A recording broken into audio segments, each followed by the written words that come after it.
అంటే నిజానికి లక్ష్మీదేవి ఉండాలంటే మనం చక్కదిద్దుకుంటే మనమే ఆవిడ తప్పకుండా వస్తుంది. సుమాని భీష్మాచార్యుల వారి యొక్క ఉవాచ. మీరు ఒకటి బాగా గుర్తుపెట్టుకోవాలి, ఆయన చెప్పాడు కాబట్టి నేను చెప్తున్నాను, కానీ నా మనసులో ఎవరూ లేరు ఇవి చెప్తున్నప్పుడు.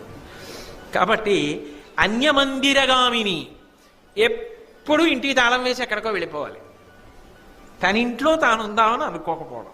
ఇంకా అంతకన్నా నీ వ్యాఖ్యానం చేయాలి. అధిక నిద్ర అయిన మానిని, ఎప్పుడూ నిద్రే, ఎప్పుడూ పడుకోవడమే.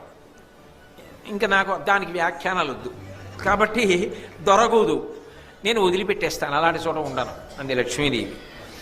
అర్జనీ తటాక తరుషండ పుష్పవాటముల నిలుతూ, బాగా తామర పూలు విరిసినటువంటి కోనేరు ఉందనుకోండి, అక్కడ నేను ఉంటాను. పువ్వులు పూసిన చెట్లుంటే అందులో నేనున్నాను. నేను నా ప్రవచన ప్రారంభంలోనే మీకు లక్ష్మి అంటే ఎలా ఉంటుందో చెప్పాగా, ఆకుపచ్చని